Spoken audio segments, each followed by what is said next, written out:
नमस्कार मित्रांनो, माझं नाव अवधूत महेकर आणि माझं काम आहे तुमच्या समस्या सोडवणे. त्या समस्या तुमच्या आर्थिक असतील, कर्जविषयक असतील किंवा आजारातील चढ-उतार असतील, मुलांच्या शिक्षणाच्या समस्या असतील किंवा लग्नाच्या समस्या असतील. समस्या या काहीही असू शकतात. आपण या समस्या सोडवतो वास्तुशास्त्राच्या मदतीने. तुम्ही जुन्या लोकांच्याकडून कधीतरी ऐकलं असेल, वास्तू तथास्तु म्हणते. त्यामुळे घरामध्ये शुभ बोला. त्याचं कारण म्हणजे तुम्ही ज्या वास्तूमध्ये राहता, ज्या घरामध्ये राहता, त्याचा तुमच्या आयुष्यावर परिणाम होत असतो. तुम्ही कितीही नाही म्हणा किंवा मान्य करा किंवा नाही करा, तुम्ही ज्या घरामध्ये राहता, मग ते तुमचं स्वतःचं घर असेल किंवा तुम्ही कुठंतरी रेंटने राहत असाल, तुम्ही ज्या घरामध्ये राहता त्या घराचा तुमच्यावर परिणाम होतच असतो. वास्तुशास्त्र ऐकल्यानंतर तुम्हाला प्रश्न पडला असेल, वास्तुशास्त्र काय आहे, ते काम कसं करतं, वास्तुशास्त्र काल्पनिक आहे, अंधश्रद्धा आहे की खरंच खूप मोठं विज्ञान आहे. बरेच जण म्हणतात हे फक्त मूर्ख बनवायचं काम आहे. आता तुम्ही सांगा तुमचं मत काय आहे ते. कारण मी दोनच प्रकारचे लोक पाहिले. एक म्हणजे जे म्हणतात आमचे वडील आजोबा या सगळ्या गोष्टी मानत होते म्हणून आम्ही मानतो, आणि दुसऱ्या प्रकारचे आम्ही मानतच नाही, म्हणजे 2-4 विटा तोडून किंवा 2-4 विटा जोडून आयुष्यात काही फरक पडत नाही, हे त्यांचं ठाम मत आहे. आता वास्तुशास्त्राचे उदाहरण तुम्हाला जर पाहिजे झाले तर ती रामायण आणि महाभारत यामध्ये सुद्धा पाहायला मिळतात. रावणाची लंका आणि रावण यांना कोणच हरवू शकले नव्हते, पण श्रीराम आणि वानर सेनेने राम सेतू बांधला.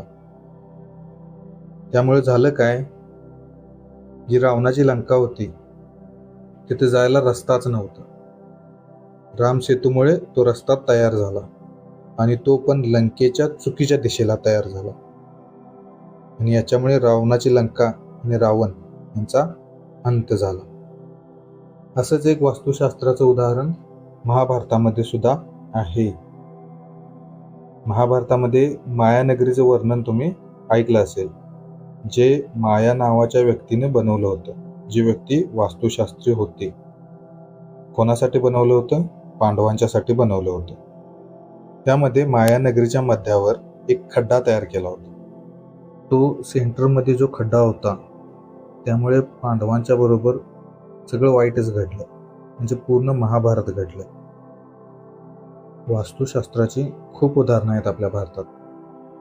आपली सर्व मंदिरे, त्या मंदिरांचा कळस, देवाचा विग्रह ज्याला आपण मूर्ती म्हणतो, मंदिराचा गाभारा, हे सगळं वास्तुशास्त्रच आहे.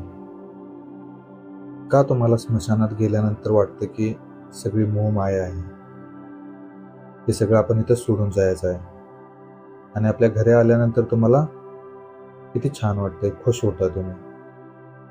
मग ते घर तुमचं RCC असू दे, नाहीतर तुमचा मोठा बंगला असू दे, किंवा साधं झोपडी वजा घर असू दे, तुम्हाला तुमच्या घरामध्ये आल्यानंतरच शांती मिळते, सुख मिळते. असं का होतं? का तुम्हाला हॉस्पिटलमध्ये गेल्यानंतर चांगली फिलिंग येत नाही, मंदिरामध्ये गेल्यानंतर तुम्हाला प्रसन्न वाटतं? असं का होतं? त्या गोष्टीमध्ये सगळं दडलेलं आहे वास्तुशास्त्र. आता आपण तुमच्या घराबद्दल बोलूया. तुमच्या घरामध्ये आजारपण असेल, कर्ज असेल, पैशाची तंगी असेल, तुमचं घर दुःखात असेल, तर लक्षात ठेवा, घराच्या वास्तुशास्त्रामध्ये काहीतरी दोष आहे. घर किंवा वास्तू हे 5 तत्वांचं बनलेलं आहे, आणि त्याला बॅलन्स केलं की तुमच्या मागे जे दुःख आहे, जो त्रास आहे, त्यामधून तुम्ही बाहेर पडता. एक गोष्ट लक्षात ठेवा, वास्तुशास्त्र हे तुमची दशा आणि दिशा बदलायची ताकद ठेवतं. आणि तुम्हाला जे स्वप्नात पण वाटलं नसेल त्या उंचीवर नेऊन ठेवतं.